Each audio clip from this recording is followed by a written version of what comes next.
Nagilum wants Captain Picard to demonstrate how propagation is accomplished. The crew of the Enterprise meets a new creature and enters it.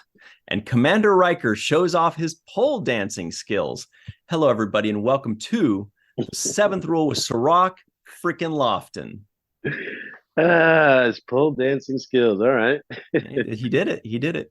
My name is Ryan T. Husk, and today we're doing a review of Star Trek The Next Generation, Season 2, Episode 2, where Silence Has Lease, written by Jack B. Sowards, directed by, you know him well, Weinrich Colby. This was November 28th, 1988, long time ago. Where were you? Also, very quickly, before we get too deep into this, please be sure you are a patron of The Seventh Rule. Go over to patreon.com/The Seventh Rule. For just $1 a month, you can become a patron and get all kinds of goodies.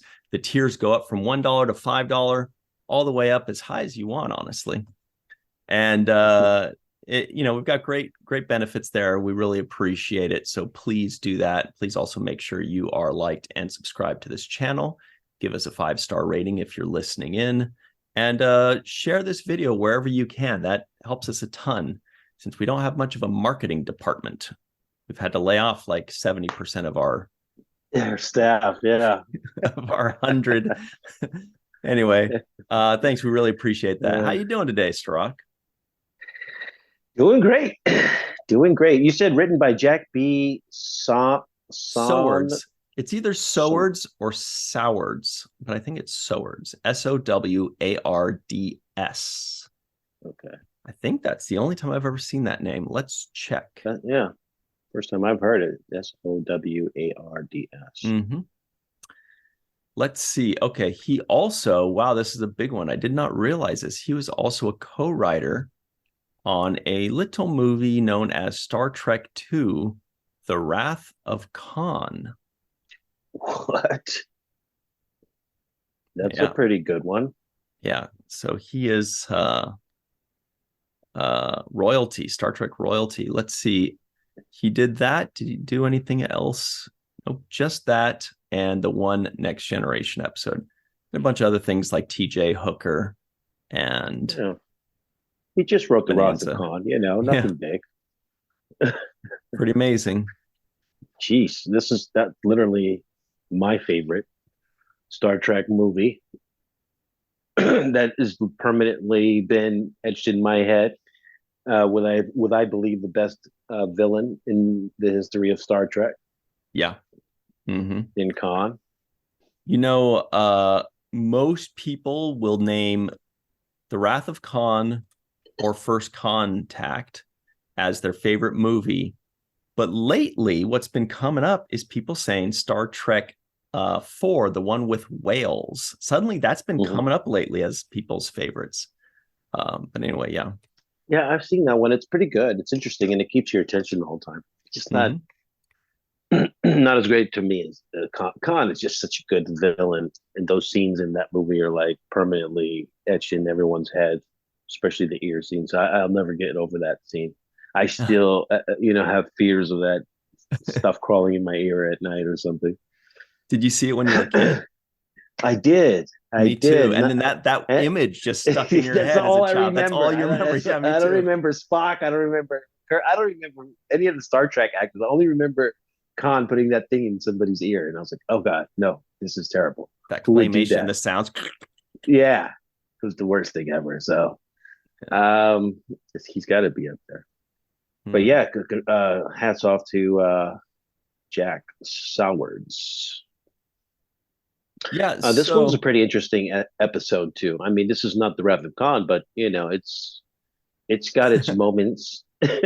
Yeah, this one definitely feels like, and I'm pretty sure it's got to be. Remember last week we had kind of a holdover from the original series script, and the writers were on strike, and so they kind of just grabbed an old, because this does feel like it could have very easily been an original series script, and that's not a knock. Yes. It just feels like that's what this is. It feels like you could very easily have had Captain Kirk talking. You got Captain Pulaski or Catherine Pulaski, I should say, doing the McCoy role of being kind of grumpy and tossed around.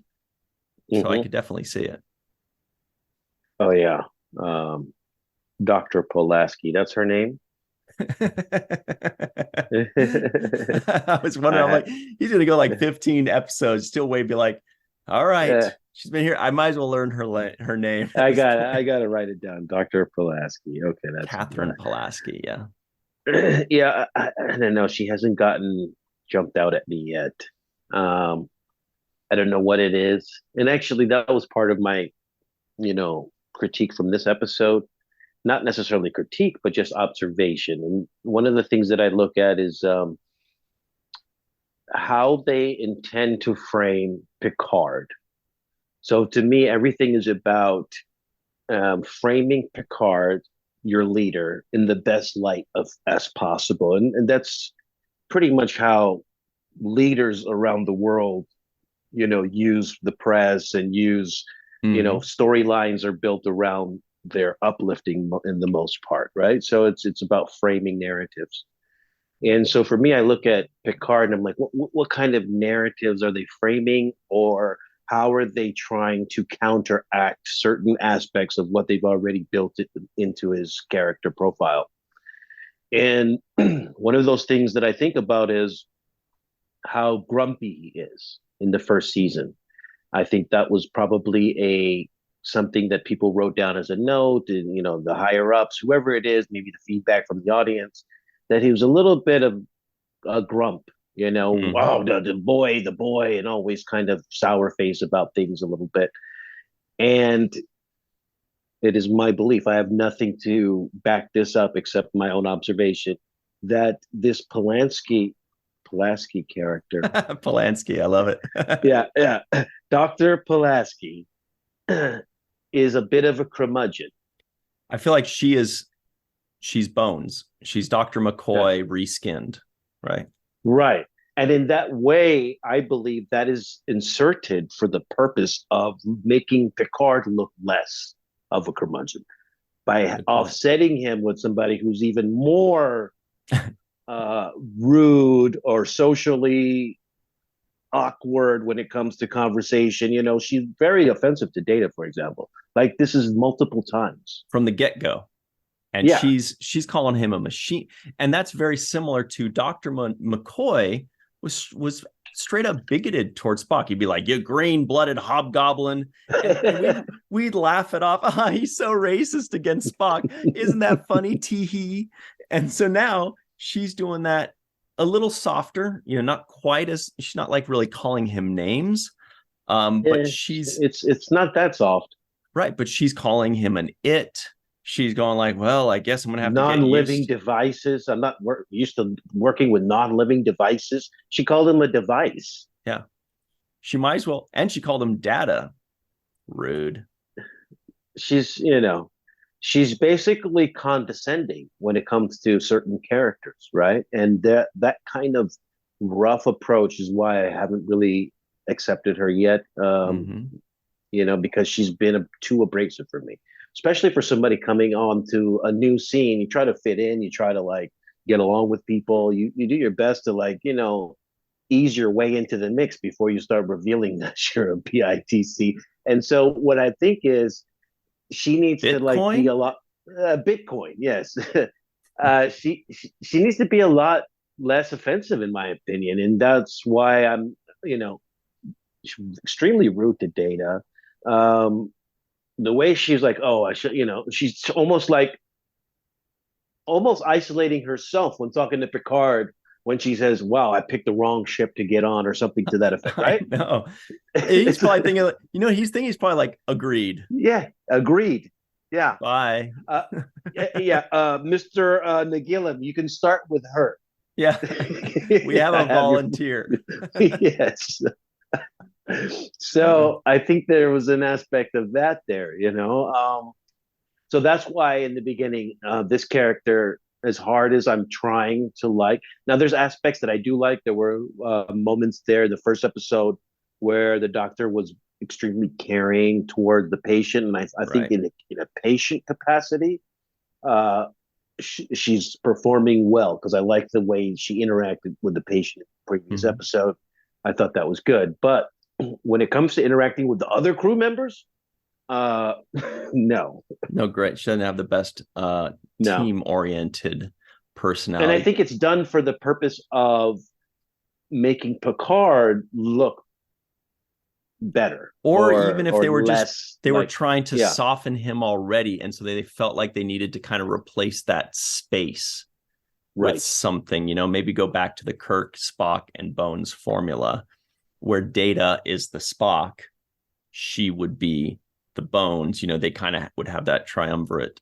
But I'll tell you, I really don't remember well these first couple seasons. I remember not really liking the first couple seasons when I watched this as a kid, and it really kind of started to get better, towards the end of season 2 and into season 3. So a lot of these episodes, I feel like I'm watching them for the first time.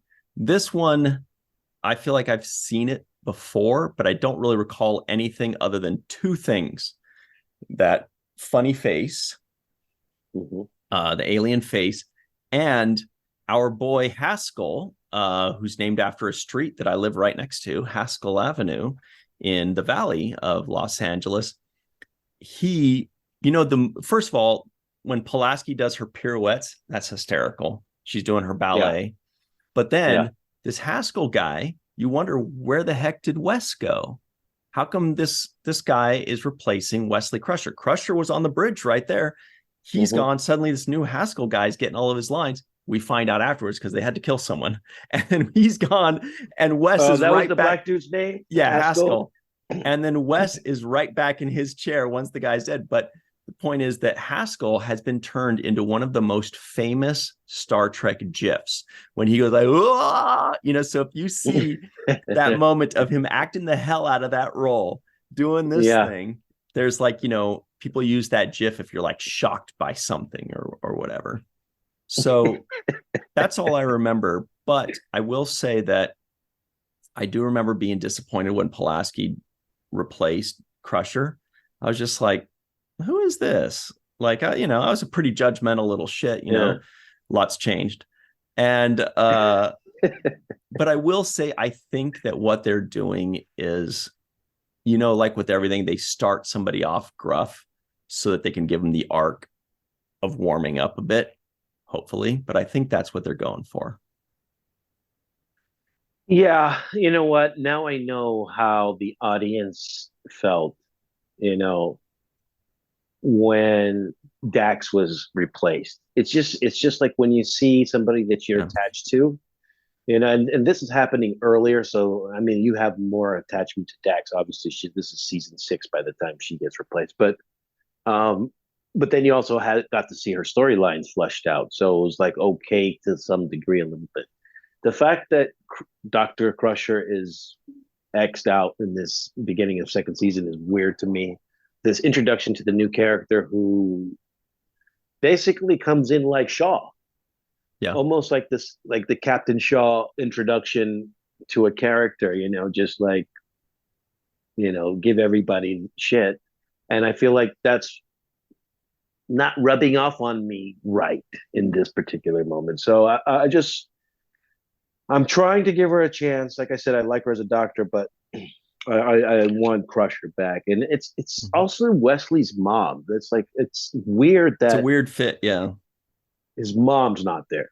And he's staying. And she's like, yeah, sure. No problem. Cool. And we're like, hang on a second. So the one thing we didn't like about Beverly Crusher, she's smart. She's cool.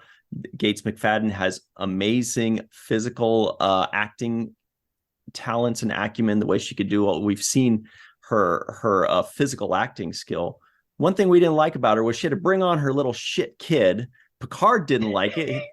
And then she's like, stays. I'm out of here. And Picard's like, wait, hang on a second. I'm not babysitting. The woman I'm in love with is leaving. But she's leaving the kid that I'm in hate with. What kind of, this is the worst deal ever. He should be like, no, take your kid with you. But whatever, they make it work. Real quick, here is the GIF that everybody loves to use. It's, of course, our good buddy Haskell doing his mind zapped thing. It's pretty impressive. Now, you'll also notice how little... He juiced his moment, too, by the way. Talk about making the most out of your moment. That's why he became a GIF. The people that really give you extra are the ones that end up being immortalized forever, like Senator Vreenak, the Romulan that in the Pale Moonlight on Deep Space Nine, who said it's a fake, right? That guy, he could have just said it's a fake. But now he's a meme, he's a GIF, he's an everything. Same thing with Captain Kirk saying Khan. These are the things that when somebody gives you extra, you remember it forever. Yeah, it becomes GIF Gold. GIF Goldblum. I noticed this episode opened without a captain's log. That was just something that popped out to me. I'm almost expecting captain logs at this point, and to not have one in the beginning was kind of strange to me. And we get Troy back. So, Troy wasn't in the last episode, if I'm not mistaken. Was she? No, I don't think she was. They had Guinan was in there. I don't remember Troy being there. I don't remember. I feel like if she may have just been sitting there quietly. But I have been thinking about that these last couple episodes, where with Guinan showing up being a listener, they really need to hone their writing for Troy, or she's going to very quickly become a useless character. This time they were able to implement her well, but not really, because I thought than it could have been. I thought what Eve England called her Captain Obvious, and I thought that was the Counselor Obvious. Yes, Counselor Obvious. And yes, that's exactly how she opened up. This scene opened up. She's like, Captain, I sense you're worried. And it's like he's walking around like biting his nails. And that's the biggest joke about her, is that Captain Picard will be like, I don't give a damn what you're doing. I want you to fire your phasers right now. And she'll be like, Captain, I sense you're angry. It's like, are you kidding me right now? What tipped you off? My red face. I'm waiting for a no shit from Captain Picard. Like, no shit. But then anytime we need something, Counselor, anytime we need something, he's like, Counselor, can you? And she's like, oh no, too much interference, or oh no, it's too much of a. Then what? The only thing she can tell us is what's obvious, and that's why I'm saying they really need to hone. What they write with her, because she could be such a useful writing tool. I don't sense a presence anymore. None of us do. The guy's gone. It's gone. Yep, there's 20 seconds left in the episode, bro. We're done. There's a countdown, literally a 10-second countdown. You can't send them.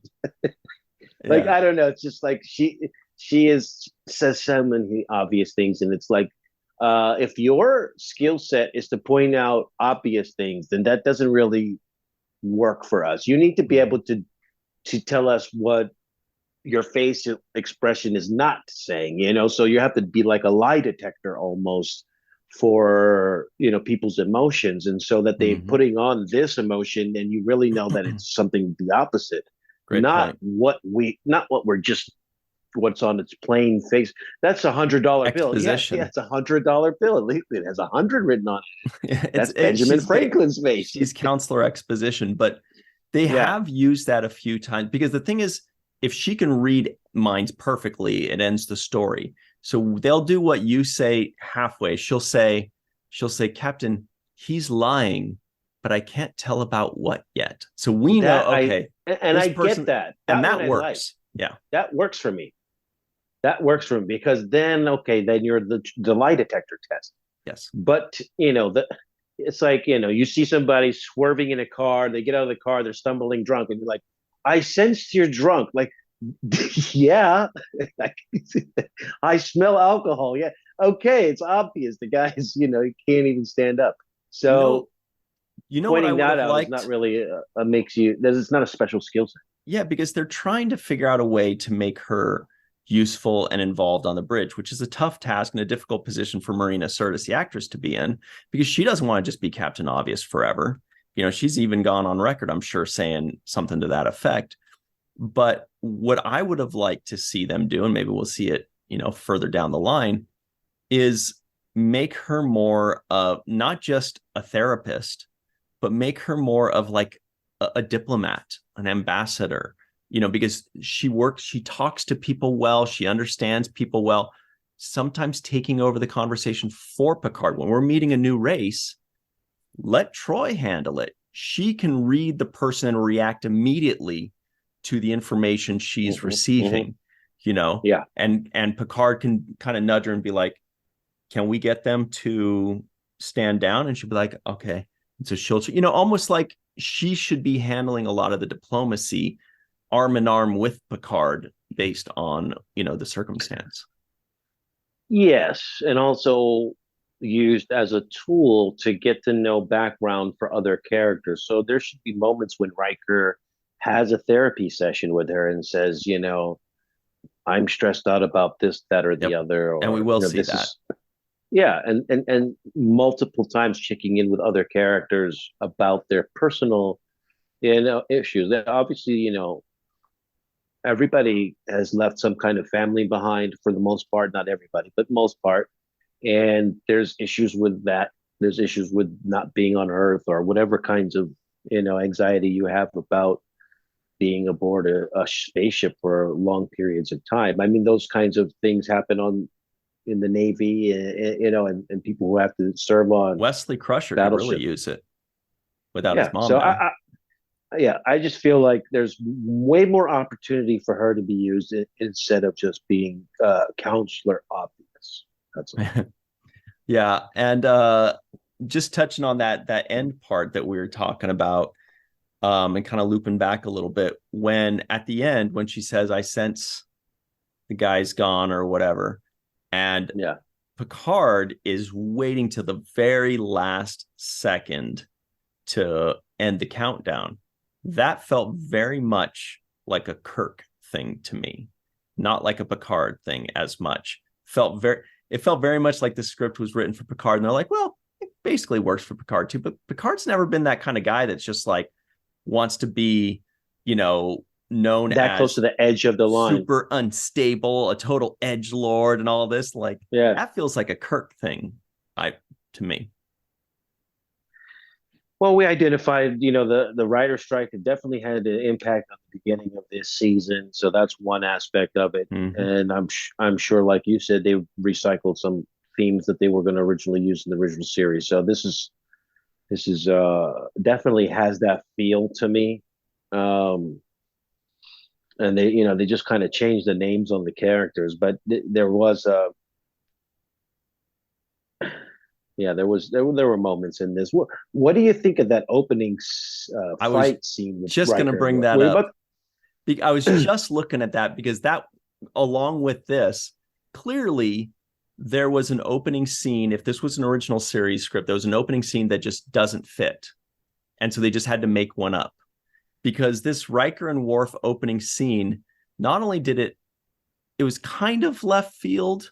I mean, it's great to throw in these little slice of life things, but the strange part to me was that they cut to a commercial at the end of them.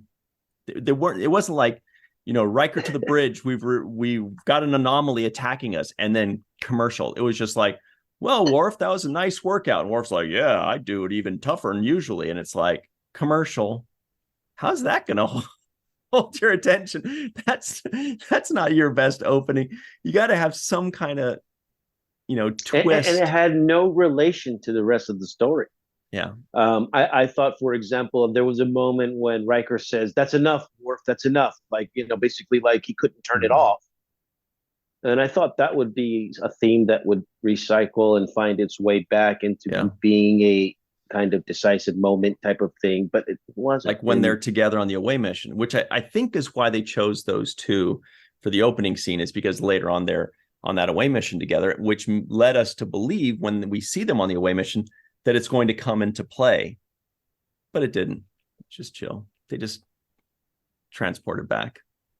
But I wanted to talk about that a little bit more, but let's jump on to our break super quick and then talk about that exciting first scene a bit more, because that is when we do see Riker doing pole dancing. I will die on that hill. He was pole dancing. I saw it. I got to double check that. All right, everybody stick around. We will be right back on the seventh rule. Well, hello there, everybody. Welcome back to the seventh rule with Cirroc Lofton. Hello. Right before we get into that opening scene a bit more, here are the trivioids of the week, and they are as follows. Captain Picard is worried about Commander Riker and Lieutenant Worf. Commander Riker shows off his pole dancing skills. Fact. Lieutenant Worf has some very intense calisthenics. The Enterprise is on a long reach toward the Morgana quadrant. Lieutenant Commander Data finds an area of blackness. Lieutenant Commander Data shares the most elementary and valuable statement in science, which I freaking loved. Lieutenant Worf tells of a gigantic black space creature that devours vessels. The crew of the Enterprise meets a new creature and enters it. The walls of the USS Yamato aren't tritanium. Geordi LaForge observes a damned ugly nothing. Nagilum wants Picard to demonstrate how propagation is accomplished. So when Riker did the pole dancing, was in that battle scene or whatever, there was like a pole and he like jumps on it and spins around on it just for that second. I don't know why it was there, but he did it well. And one of the things they were fighting, the skull face, they definitely used again later on in Deep Space Nine. We've seen them using that, against Worf and against Dax, I think, in Deep Space Nine, in their holosuites. But then there was also like a Teenage Mutant Ninja Turtle there as well. I thought the same thing. Wow, that's crazy. We both had the same idea. Yeah, that's what it looked like. I was like, they're fighting Skeletor from He-Man. And I'll get you, He-Man. Yeah. He-Man. And then the Teenage Mutant Ninja Turtle Gorn guy, was he a Gorn? It looked Gornish to me. Oh, maybe Gornish game hen. Yeah, I was like, is that a Gorn meets a Ninja Turtle? It was kind of weird. And then I actually drew my own little rendition. Guys, here's my sketch of the guys. There's my Skeletor man and I don't know, weird face bug eye guy. Wow, those look really good. Actually, that the Skeletor face you made reminds me of another He-Man guy that maybe you might be thinking of as well. Hordak. Do you remember Hordak? Check out this guy's face. Kind of reminds me of this guy. Pull him up for a second. Here's Hordak. A little bit. Kind of a little bit. Skeletor Hordak blend. Yeah. But that was interesting just to watch that fight scene. I thought it would have way more to do with the story. It had absolutely nothing to do with it. No. But Worf's hair was also kind of funny to me as well. I don't know if you looked at it, but that's the first thing I noticed was he was super bushy and shaggy. Yeah, his hair was all over the place. I was like, "What's that commercial with that one Bigfoot character that I think it's like a beef jerky commercial?" Or something? Jack Links or something like that. Jack Links. Yeah, he looked like a Jack Links commercial when he was fighting all of those. I was like, look at this. This is where they got the idea for the Jack Links commercials, watching Worf in this episode. So that was funny for me. Snap into a Slim Jim too, man. Don't forget. Everybody knows that is a line from what was this, Randy Macho Man Savage. Yeah. Whose brother was also in wrestling, but a little lesser known. His brother was Leaping Lanny Poffo. Lanny Poffo. They were actually the Poffo brothers. He's Italian. Anyway. I remember. Yeah. He was also the genius Lanny Poffo. Neither thing took off. Yeah. It's just the Lanny Poffo thing that's not gonna pop. So is this this is multiple times I've heard Worf call for a yellow alert. I thought that was funny too. I was just laughing. It was like, here comes Worf with the yellow alerts. How many yellow? He's always calling for a yellow alert. He was paranoid. Here's He's paranoid. Randy Savage with his brother, Yeah. Lanny Poffo. Anyway. Yeah. I remember Macho Man. Yeah. Macho Man. Yes. Love that dude. Anyway, I didn't mean to sidetrack us too much. We also got Riker man spreading over Data, which was really cool. He loves to do that when they're looking at the screen, and Riker like comes and like straddles him and like looms over him, and he's like, "Hey, Data," and Data's like, "Yes, oh, hey, the hell are you doing? What's going on?" Yeah. There were some moments. Riker does some body language stuff that is comical to me. Mm-hmm. The man spreading is one of them. There was a moment in this episode where he had his arms crossed and his thumbs out like this. What the fuck does that mean? There's a when you see somebody he was standing there and he had it like this, and what did he say? He said something. I noticed it was just body language wise. It's like who does that? I think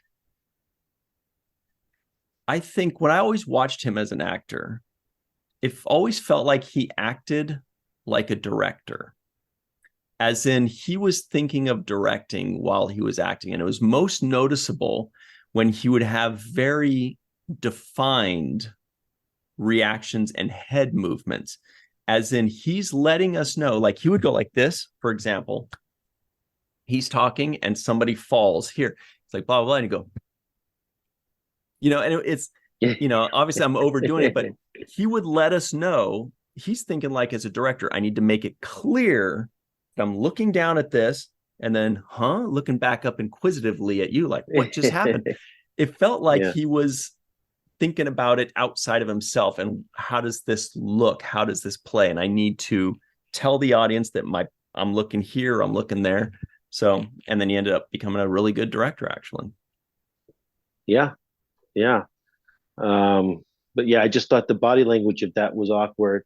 The director chose a couple of shots that were even weird. There was one swooping shot across the bridge, across Data, and then it found Captain Picard in the back, and then it kind of went back into Riker's hand, and it was showing Riker's hand kind of twitching a little bit. Yes, and then once they established that Riker's hand twitching, if you'll notice in later shots, it would focus on Picard, but the hand was still in the foreground. Yeah, the hand was still in the foreground, and it was blurred because it wasn't in focus. But we had been trained to watch for that hand, and that hand was still moving, even though it was out of focus. You could see it, because it was like a dirty shot of Picard down there. I just thought it was an unusual shot to focus in on the twitch of his hand. I don't know what they're trying to establish with that. Like, are they saying he's nervous? Are they saying? I just didn't get horny. He's always horny.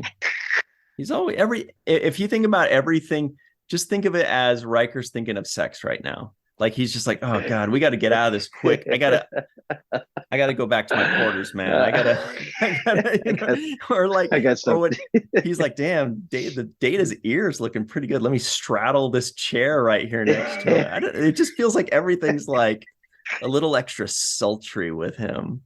I don't know. Yeah, and that's why when Nagila was like, that's how we propagate our species, and Nagila was like, demonstrate. I thought Riker was going to be like, sure. Who do you want? Picard would be like, what do you need? Bro, we don't do that. He was asking. I'm just trying to. Number one, stand down. And then Pulaski was like, that's not going to happen. I'm like, good. Voice of reason here. Somebody talk some sense into this. When the black dude died, I was like, of course the black dude died. His first appearance, gets at the thing, close-ups and everything. He got a name. He had lines and everything. He got 10 lines. He got everything. And then they're like, I was like, but you're still gonna die, dude. You're just keeping Wes's seat warm for 20 minutes.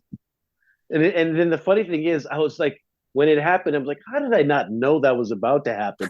Like, it completely slipped my mind. Like, I'm like, he's got a red shirt on. He's in command level. Mm-hmm. He's doing good. He's worked his way up to the console. He knows how to fly this thing. And they're like, no, he's not going to make it to this next scene, is he?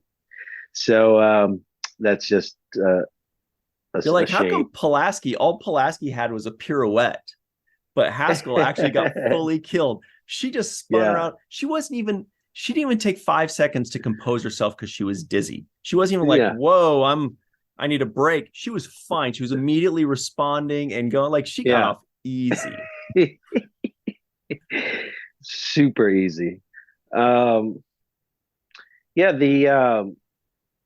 tritanium walls I thought was a cool little insert of information. I always like to look at silly tidbits of knowledge, and this first time I ever heard that the Federation ship's walls would be made out of tritanium.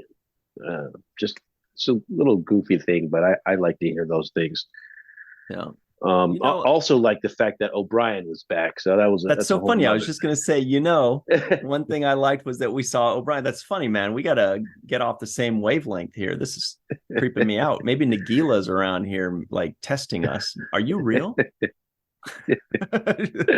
Right. But yeah, O'Brien showed up, and it looks like he's going to be a little bit more of a consistent character, right? Because we've seen him now 2 episodes in a row, rather than just at the beginning and the end of the first season. But something we were talking about last week was, you were asking, why is he called Chief O'Brien? Mm-hmm. And I was saying, I think it's just because he's transporter chief. Now, people in our live chat were saying Chief Petty Officer.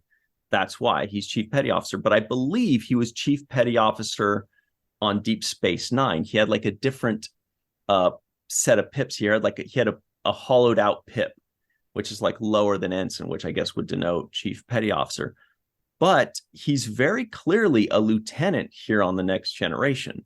Mm-hmm. He has 2 full pips. They call him Lieutenant O'Brien. They call him Lieutenant, yeah. I don't know anything about the Navy, but I don't think you can be a lieutenant and a Chief Petty Officer. I feel like those are 2 different ranks. But again, everybody that has military expertise in the live chat and in the comments below, please clear that up. Just trying to figure that out.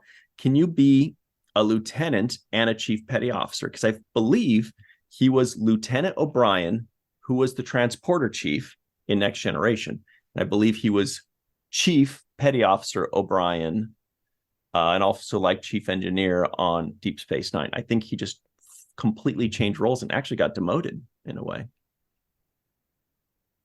Yeah, I we have to get more on that because I can't clarify for anybody. Yeah, I can't. I just like seeing him, and I think he's great when he's around. Me too. We were talking about Riker, and I did want to say there was a moment that he did deliver a line that I thought was great, and that's when he comes back in from the Yamato. Yamato. Yamato, yeah. No, Yamato. Tomato. I walked right into that one. Thank you. Very good. Very good. So no, that check that one off. Mm-hmm. So no, he comes in and he says, let's put all this technology to work and figure out what's going on and get the hell out of here. But the way he delivered that line, I had to rewind it a few times. He accentuated the word technology in a way that I thought was really good as far as just as a delivery. And we always talk about ways that actors deliver lines. I thought that Frakes did a great job at the choice that he made in that line delivery. Me too. And I thought that was actually a wasted moment because it created something in our minds where we're like, whoa, what's up with Riker? We've seen him for 27 episodes now. He's never acted this way, where he's like kind of snapping at the captain. So is he a made up, figment of our imagination from this Nagila thing? Or is there growing tension between Riker and Picard? Is Picard going to address it? And nothing. We got nothing. It was this great delivery, which perked our interest and perked our ears, piqued our interest. It kind of I remember thinking, like, is he a fake guy? Because this is out of character. Me too. And then they just Me kind of too. brushed it off. I thought the same thing because when they were on that ship, there were multiple versions of them. Like, Exactly. That's right. exactly why. And so when they got beamed back, I'm like, well, did they beam back the right version? I don't know.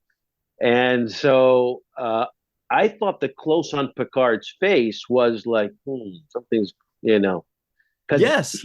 And then they he didn't follow. delivered that line, and then Yeah. they went to a close up on Picard, and he did one of these smirks where kind of like, I like that passion in his voice, but I don't know, that doesn't sound like him. I thought they were going to question whether it was Riker, and I thought it would have been a perfect. It was a wasted moment. The other wasted moment would have been there was a moment when Riker, right after that, goes to the helm and says, set coordinates for something, something, and take us out of here. And then Picard says, engage, right after. And I thought Picard should have been the one to give the orders to set the coordinates to get out of there.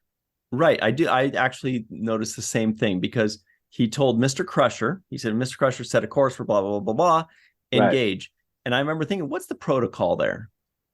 Does Picard just say, hey, if you're given the instructions, say engage, or if I'm here, look to me and I'll tell, or, I don't know, maybe it's just because he's like, okay, you set out the instructions, but at the same time, how is he so 100% sure that his captain agrees with him? His captain might be like, whoa, yeah. Hang on. I'm still thinking about things. We're not going warp 6, like, slow down, bro. We're good. I don't know anything. It was just weird to me because, and I thought that was another moment that Picard was going to say, whoa, this isn't the real Riker. Totally.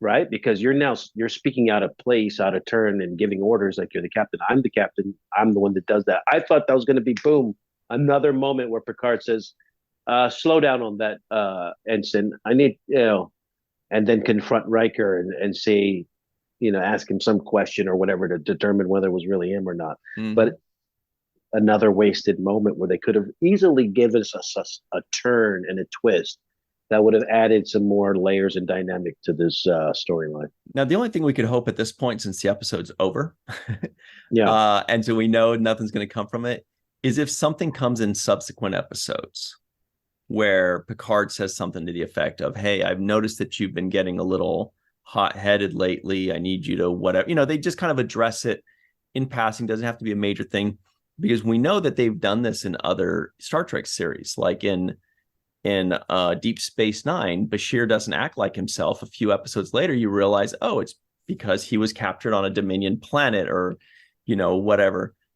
So maybe, and also in this first season of The Next Generation, we're introduced to that admiral and his lackey guy that were super suspicious of some conspiracy.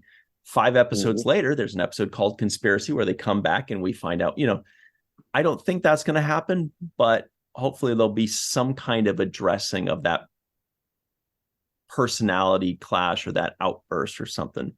But something that was really cool that I noticed that also reminded me of Deep Space Nine, because I put in my notes, this is their Empok Noor episode. Remember when the people of Deep Space Nine went to the sister space station of Deep Space Nine called Empok Noor? In other words, we don't have the budget to build a whole new space station, you guys. Let's just light it differently. Yeah. They're like, oh, the Yamato. What a coincidence. It's a sister ship to the Enterprise. They even said it's a sister ship. So they could just reuse it.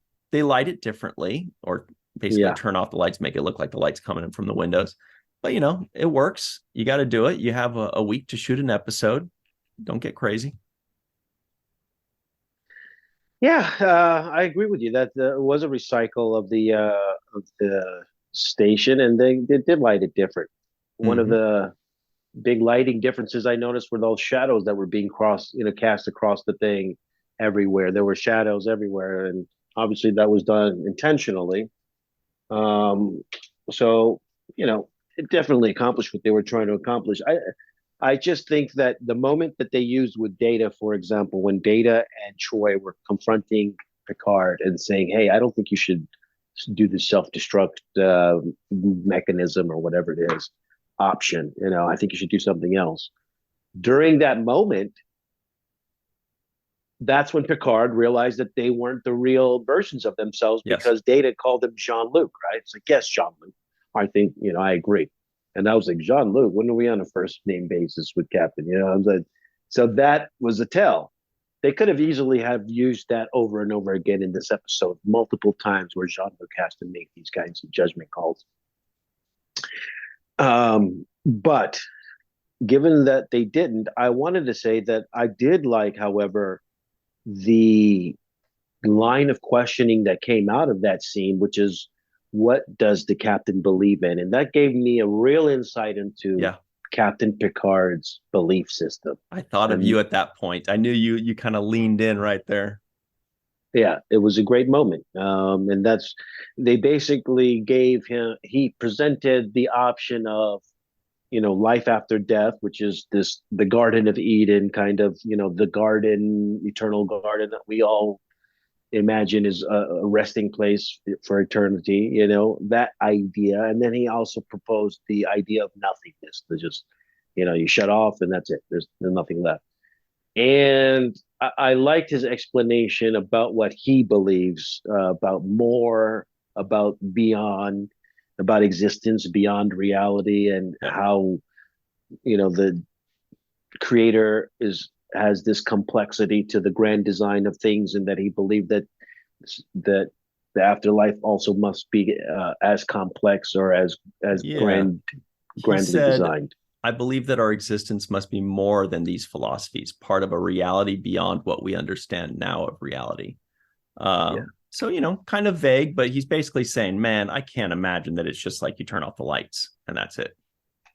Turn off the lights and I'll glow, Well, it gives us insight to just Picard's, what drives him. Is he somebody that believes, like, if he does, for example, if he said that he believed in nothingness, then it would create a certain kind of anxiety for me as the watcher of these episodes, because then I would say, well, then this guy will risk everybody's life and not really believe that he's a cowboy.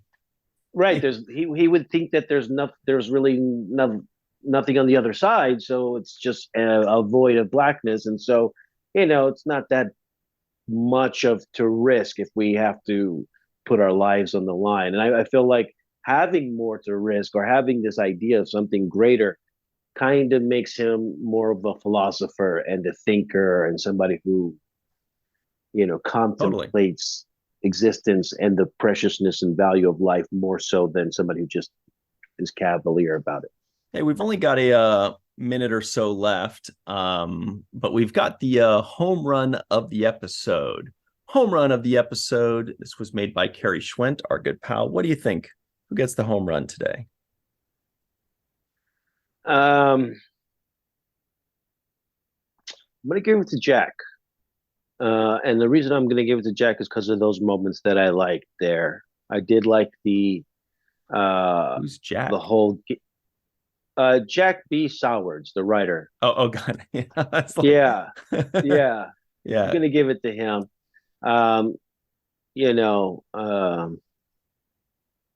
There were moments that I liked. There were certain things that I liked, and one of them is the kind of insight into Captain Picard's mindset. I liked some of the dialogue in this episode. Some of it cheesy, but some of it I really liked. I liked when for example, the whole explanation that the alien life form gave about assessing human behavior, and talked about, Picard finding no tranquility, being selfish, valuing loyalty, quick to judge, slow to change, strive on conflict, and being rash. These were kinds of really good assessments about humanity and the selfish characteristics that all of us kind of have and have to try to find ways to manage. So I thought it was a good kind of reflection on that. And I also liked Picard's response, which was about curiosity being the thing that they have in common. So For those reasons, I like when stories are trying to tell bigger stories about humanity and the human condition. I think that's what Jack was trying to do in this particular story. Yep. I'm going to pull a Cirroc. I'm going to say the home run of the day goes to Charles. Oh, you don't know who Charles is? Oh, sorry. Charles. Charles Douglas, the actor that played Haskell, for saying, hey, there are no small roles. There are only small actors. He got himself 7, 8, 9 lines. He was front and center. He got a lot of featured shots, and he acted his championship status all the way into a permanent, beloved, and very often used GIF. So way to maximize your 1 or 2 day job. And secondarily, I want to give it to Data or the writer, whomever you want to credit for my favorite line, which I live by. He says, Captain, Data says, Captain, the most elementary and valuable statement in science, the beginning of wisdom, is I do not know. And I'm like, man, how much better would this world be if people realized it's okay to say, I don't know sometimes. It's my favorite thing to do.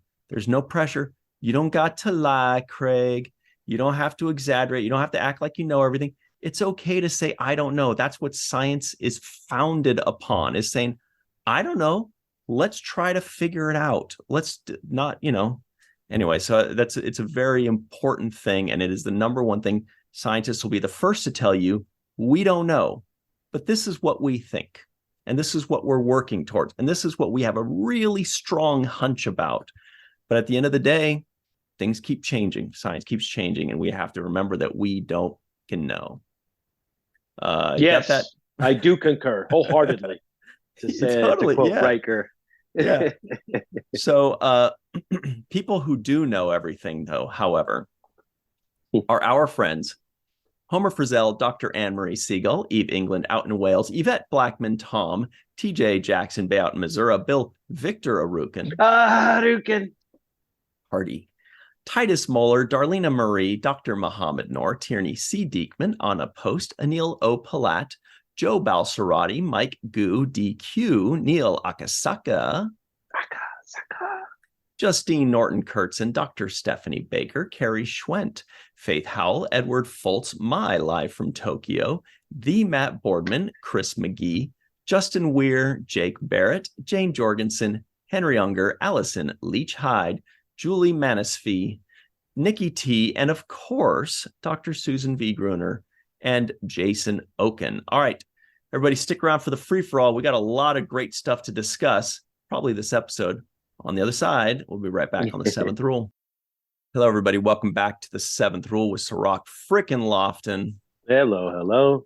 It's a good day because Cirroc is here, but it's an even better day because Melissa Longo, Faith Howell, TJ Jackson-Bey, and Allison Leach-Heid have joined us, as well as Chris McGee, Carrie Schwent, Matt Boardman, Jason Okun, Susan V. Gruner, and my live in Tokyo. That's why it's a great day, everybody. So now, Jake Sisko guesses the IMDb score. Let's see. Man, 6.1. Wow. Sorry. Sue. Sorry. You gave Sue indigestion. Look on your face after. Anybody else have a guess? You're generous. Wow. 7-3. It's Cirroc. I'm with you. It's right there. 6-2. Maybe even 5'9". I mean, it's in that neighborhood. Wow. I'll go with my height. 6'3". You're tall. Yeah, you could be a basketball player. Too short. What about you, Melissa? Do you want to go with your height? 5'1"? What do you think? She's not 5'9". Thank you very much. No, I already know this score because I looked. I'm a cheater, so. Oh, you cheated.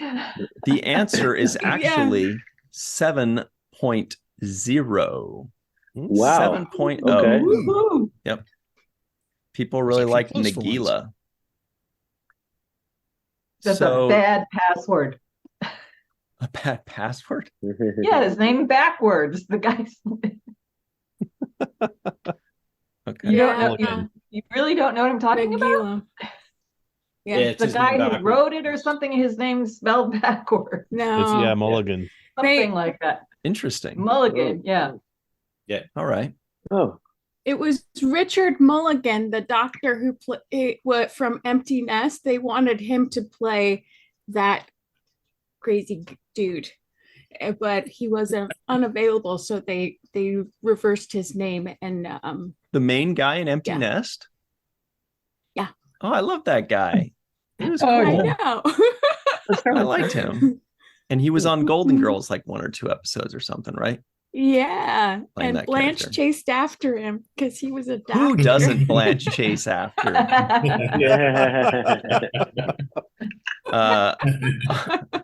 All right. So we love the Golden Girls and Empty Nest. Melissa Longo, there are no non-appearance mentions today. Did we miss any? Were there any? All right, Melissa, your thoughts? Get us started on the right track here. What do you think of this fun episode or terrible one? Okie dokie. So I think it suits its name, the title of the name. It was a very quiet episode, and it is where silence goes to live. So, or where silence exists, or whatever it's called. Yeah, and so it was appropriately titled.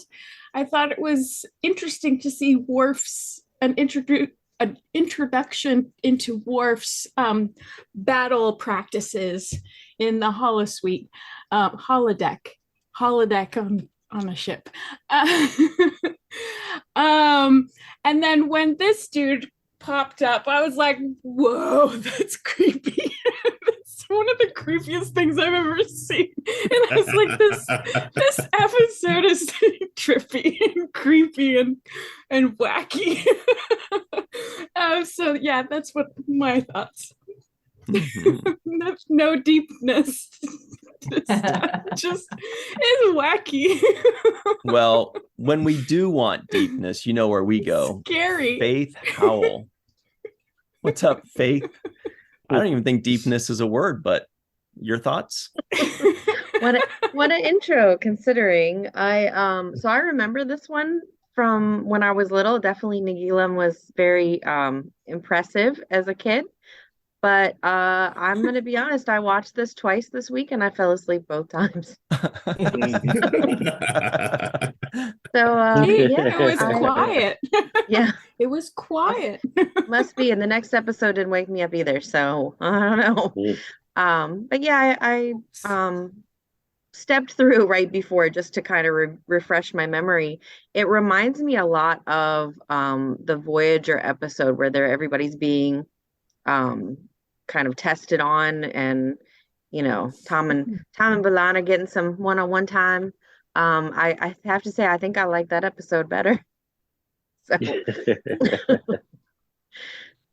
yeah, but I was definitely getting what Thanos vibes from Nagila with the half the population of the Enterprise is getting it. Yeah. So definitely acceptable losses pop cultural to. Yeah. Some pop culture parallels in there, but otherwise that was a snoozer for me. Sorry. Well, this episode thought you were a snoozer, Faith. I definitely was. We appreciate you being such a trooper that you went through it twice and then a third time flew through it just for this. What a trooper. Carrie Schwent is also here. She has never fallen asleep to a Star Trek episode ever, only baseball games. Only sometimes. I actually have, but that's another story. I actually really do like this one. It had the potential, I think, to be even better. I like Faith. I very much enjoyed the beginning of them battling the insect dude and Skeletor's even creepier cousin. That's who that dude absolutely reminded me of. But I almost expected this episode to turn, and instead of Nagilum popping up, which, yeah, he pops up on the screen, Melissa, and I'm like, okay, wait, what? What is that? Yeah. My reaction actually absolutely cracked Eric up. But I almost expected it to be, instead of Nagilum popping up, like another Q popping up. Because he comes to the same kind of, he says the same kind of things that Q does in Encounter at Farpoint, almost verbatim. So I almost expected it to be another member from the Q checking out Q's pet humans to see why our Q is so fascinated with them. And this is also the episode of the disappearing and reappearing crew members. Troy at one point just sort of vanishes off the bridge and then just is inexplicably there, back later on.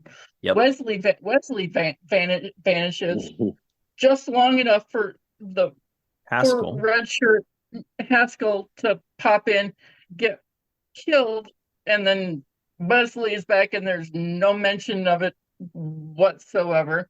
Yeah. Terry, do you think they just did that because they didn't have enough chairs for? Because I noticed they just put Pulaski in Troy's chair, and then when Pulaski was gone, they put Troy back in, and Haskell was keeping Wes's seat warm, right? Yeah, I kind of would have enjoyed hearing the potential discussion between Pulaski and Data about the whole philosophical debate of what is and isn't a dimension. Because he starts when he goes like this, and then poor thing gets cut off again. That would have been more interesting than hearing Pulaski talk down to him again, but we won't go there. But I made two limericks for the episode. I'll save the second one for the bonus episode. I will tell you the one of the two that when I read them to Eric, he actually said he laughed out loud. And it is an ode to our poor red shirt, Mr. Haskell. I'm the first red shirt on the ship to die. I'm suddenly there and no one knows why. Wesley needed a rest, so I died in his stead. I hope the next one has a better time. I love when they just come to me so easily. They practically write themselves some days. Poor Haskell. His screams were actually pretty. He died very. Horrific. Yeah. Yes. But he did it. And I didn't even see a cleanup crew wipe it down for Wesley. I need a wipe down before I sit down. Dude just died. Yeah. Seriously. And the camera kept on his face just long enough so you can see his nostrils flaring. Yeah, he's still breathing. He's not still dead. breathing. Well, everybody, hold your breath for 3 seconds. You know who's next? The chairman of the Haskell fan club, Chris McGee, is here. Thanks for starting that club, Chris. And what are your thoughts on this episode? Absolutely. So I guess I must have been watching a different episode because I really liked this one. Okay, to be fair, I don't know why. Maybe I'm just easily amused, or maybe easily entertained. But this is one of my favorite early seasons episodes. I've always watched. I watched I don't know how many times back when I had it on VHS tape. Excuse me. One little trivia that I can mention here. I'll save any other nitpicks for things I've done said. But one thing I noticed was I think this is the first episode in TNG to start without a captain's log entry. I don't think there were any other Star Trek episodes before this that started without a captain's log. I think I'm not sure if there were any original series episodes or animated series episodes that started like this. This is the first one that I definitely noticed when it happened. And yes, I mentioned original series because this is very much like a quintessential original series style episode. And maybe that's part of the reason why I enjoy it so much. It starts out with a mysterious phenomenon and they do a scientific investigation, then some unexplained occurrences happen. And of course, as has happened at least a dozen or two times in the series, they encounter a superior being or intelligence that tests them, One thing that really stood out to me in this, and we only get just a little bit of it in this episode, and that is the idea of like looping space or non-Euclidean space. That is actually one of my favorite concepts in fiction. You see this sort of thing in like the movie 1408, which is itself based on a Stephen King story. Of course, various video games like the Portal series, Antechamber, the Stanley Parable, Superliminal, and Dr. Langeskov the Tiger and the Terribly Cursed Emerald, A Whirlwind Heist. And a book that I just ordered a few days ago that should arrive today called House of Leaves. Can't wait to dig into that. Which, by the way, if anyone has any other recommendations of fiction, whether it's a movie, game, TV show, or book, or whatever, that toy with the idea of non-Euclidean space, please drop your recommendations in chat or in Discord if you're a member, or add it to a comment to this video on YouTube. I'm sure there's others that would like to see more of this sort of thing. And finally, of course, got to mention the memorable quote of the episode. There were a couple of them, but the one that really kind of stuck with me throughout the years, as I always say, is, yes, absolutely, I do indeed concur wholeheartedly. Great stuff, Chris McGee. Thank you for that. Who was next? Oh, TJ Jackson-Bey out in Missouri. What's up with you? What do you think of this? What's up? How's it going? It's great to see your space cat face here this week, or as some people call him, Nagilum. I think it was interesting to see how limited their engagement with Nagilum was. Like, they didn't, I don't think really try to actually connect or make peace or any of those things. For example, when he said, I want to kill half of your crew to, see how people die, they could say, we have a medical database, full of information on, illnesses and ways that people die. Here you go. Let us out, please. Another thing is, here Worf is actually, or Captain Picard is actually eliciting Worf's opinion on things, and Worf is kind of like not wanting to share. But I also feel like he really didn't listen to him, because he said, hey, there's a big, hole out there that eats ships, and they move closer and get their ship eaten. Like, if you had paid attention to Worf, maybe you wouldn't have been in that situation. Speaking of, engagement, they could have maybe asked, yo, did you also eat those Klingon ships? Are they still in here? Can you let them out?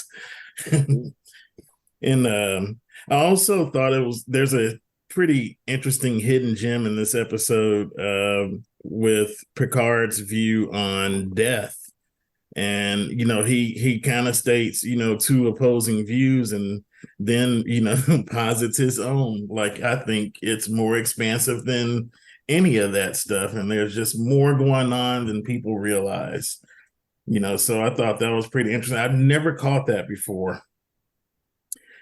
And lastly, I think, Chris McGee mentioned, how often they run into like some kind of superior or more powerful life form that wants to test or experiment or play around. And I just determined that Starfleet is doing first contact all wrong. They need to be abducting people and putting them, in a maze or something to see what they do, rather than, like waiting for them to get a warp drive. Mm-hmm.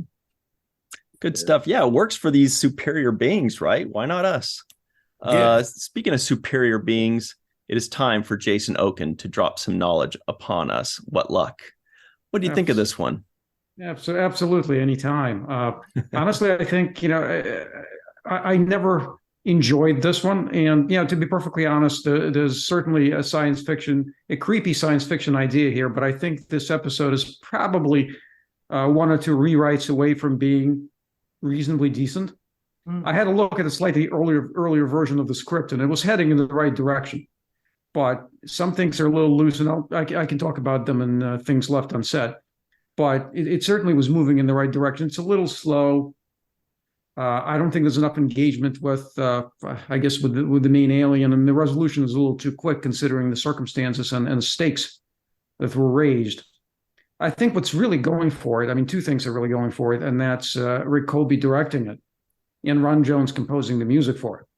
I think, when, and again, just the way it was handled. You see, and Cirroc, I don't know if you noticed when you worked with Rick Colby, he tends to do a few of these extreme close-ups, and I'm not sure anybody else goes that close. Typically, he goes really, really close, and it's interesting just to get sort of inside the character's mind almost to get that close. I mean, there's one shot where Riker is a little nervous, and he starts on his with his hand on his leg, kind of tapping his leg. I mean, it's kind of an unusual shot. You don't often see that. And even on Planet Hell, with these exercises, he had some high angle shots, which was a little interesting. You don't often see that on that set, kind of coming from the top and just going down. So it's kind of interesting. The music was tremendous. Actually, the cue that they had during the self-destruct, they used the same music cue, I believe, in Booby Trap in season 3. It has sort of this kind of an interesting sound to it. So it's a lot of this is kind of coalescing, and there's certain themes, and it was also mentioned sort of the understanding of life and death, and perhaps for Nagilum non-linear existence, and where have we seen that before? Or when will we see that again? So that's the first time I think we sort of see that in Star Trek, right here. It's never really explored, but you have an entity that doesn't quite understand that you have a limited existence and you stop existing at some point. You kill one person, you kind of understand all of this. Perhaps not, and that's why it's a little half-baked. But there's something here. There's certainly something here, and I mean, I wish they, and I'm sure it may have been a product of the writer's strike or whatever else it is. I mean, the script is credited to Jack Sowards. I mean, he's also credited with Star Trek too. Obviously, he didn't write the final script, but he is the official, credited writer on it. And it does have, as Chris said, and a lot of sort of the original series vibe to it, which is, I appreciate. It was certainly done better before and done better since in terms of these beings. It's just, what has he learned? What have we learned? He sort of proclaims that the humans are this and the other thing in a very negative way, which is maybe sort of on Star Trek like. You do want to give feedback, but typically is kind of positive towards humanity, and this really wasn't. So again, a little bit more effort, a few more maybe rewrites, a little bit more care, and this could have been a pretty decent episode. Yeah, I noticed the Ron Jones music at the point when they were in Picard's quarters having the like a meeting, and there was like this music playing that I'd recognized before. It was like, it's a classical song that you've heard before. I don't know the title of it, but it's one of those songs that you hear in the elevator, you hear different places. And I actually wrote down, wow, Picard has elevator music playing in his quarters. I just can't remember the name of that song, but the melody of the few notes that they kept repeating over is something that I just know that song in my head. I've heard it thousands of times. Interesting. I think it's Tears for Fears. No, it's on one of my relaxed playlists, and I love that song. Oh, okay. And I can't remember number one. Yes. If you look at IMDb, they tell you the name of this song. What is it called? Gymnopédie number one, if that's how you pronounce it. Something like that, yeah. It's French, yeah. It's Play a clip of that. French So composer. pretty. I like it. Well, great stuff. Thanks very much, Jason. What is up, my live in Tokyo with a recently coutoured V-neck shirt. What do you think of this episode today, Mai? I love the way it opens up with that monster in Worf's program. Looks like a cross between Land of the Lost Slee Stacks with the bulging eyes and with the ridge thing on the back. It was like the Holiday Armadillo. That was just hilarious. But following on from something Cirroc said the other day about Skin of Evil, when he said that they didn't develop possibilities for the story that they had, the theme, they had a lot of possibilities for the theme, they just didn't go anywhere where they just let it fall. I thought they might have taken the curiosity concept a little bit further. They talked about Picard and Nagilum, which sounds a bit like a bacteria name, but anyway, they talked about curiosity being common to both of them, and I thought they could have run with that a little bit. Something maybe that says curiosity and how we seek knowledge it's not evil or wrong if the intention is honest, or perhaps something like curiosity shows a lack of fear, which equates to a lack of prejudice. Perhaps even a knowledge swap to assuage their mutual curiosity. Something ground rules based on custom, no killing of crew members and no scaring of the curious space being. Anything to turn this into something a little bit more positive and meaty, rather than just leaving it like my background, which was avoid. So I thought that they could have developed it a lot more. They had some interesting stuff to play with, and they just decided not to for some reason. Yeah. When it comes to backgrounds, my says you should avoid. Thanks very much, thanks for that laugh, Allison. You are up next. That is an awesome Delta Quad space tour shirt from the Voyager documentary. What'd you think of this episode? I think this episode is middling. It's not the worst. It's definitely not one of my favorites. As a small child, Nagilum was creepy. Did not like his face.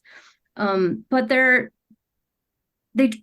going for something really cool. So, yes, another Q type episode where we get to be rats in mazes and explore the human condition. What are we going to do under pressure? So I liked seeing, that Worf deals with being in a maze much differently than Picard does. You have one who's like, let's just kill everyone because I want out. And one going, hey, let's sit back and see how this goes. And then the one who wanted to sit back and see how it goes is like, no, we'll just kill everyone. It's all or nothing. Whereas Worf is like, 20-30% is acceptable losses. So that was interesting for me. This is our first script in season 2 after the writer's strike, first original script. So it didn't have a full time to truly bake in the oven. So that's probably why it feels a little rushed. And I really like all of the choreography that Weinrich did with moving the camera around to all of the people, because it is a bottle show and they're on the bridge. And that's not that exciting. Just people talking, staring at a screen. So he really, I thought, did a wonderful job of slaloming through the slalom. Character. Good DS9 Jeffrey reference. Combs. Yeah. And so I really liked that. It was fun to see O'Brien, Lieutenant O'Brien. So that'll change soon, but always fun. And we talked a little bit about the scene where Picard and False Data are talking about death. Patrick Stewart actually used part of that speech for Gene Roddenberry's funeral, according to his autobiography. Wow. So another tie-in to real life there. Wow. My favorite quote is super short. It's by Pulaski, and it is not likely. Yep, I knew you were going there. He had some good one-liners after we had every episode we have to be hard on Data for a minute because I don't understand you, and then go, oh wait, no, we all like him. So she had some great lines there. They're trying to flush her out, and we're just starting, so hopefully we'll see some relaxing on that, but Flush out Pulaski. Got it. Not likely. Hard on not likely. Dr. Susan V. Gruner is here wearing one of the OG Seventh Rule shirts that looks glorious on you. What are your thoughts on this episode? I wanted to like it, but I have my little notes, missed opportunity. I agree with Jason wholeheartedly, and I think that they really missed out on a lot of things. It felt to me like it was 7 or 8 different scripts, and they took a paragraph out of each and then randomly jumbled them together and then filmed something. It just didn't fit together. Like the beginning with Worf and Riker, it just didn't make any sense to me. It wasn't pulled together, and I did not enjoy it at all. And I remember it very well, that creepy face. And I thought Haskell's death, was horrible. You could still see him breathing. What, he can't hold his breath for a little bit longer for the camera? I don't understand. I wrote bad actor gets an F for bad death scene. I gave him an A. Yeah, no, they could have done so much more, and they just didn't. Well, she'll tell us how she really feels in the Things Left Unsaid segment a little later. But until then, Matt Boardman is wearing an awesome shirt. It's at the Star Trek and Chill Spotify, not Shopify. That's what it's called. The Shopify online store. It's a Bozeman Phoenix's shirt. It's pretty awesome. What did you think of this episode, and why is Sue wrong that actor deserves an A, not an F? I mean, I don't know. I've never had to act like I was dead, except for when my dad came in to try to get me up to do chores, right? So, dude, same.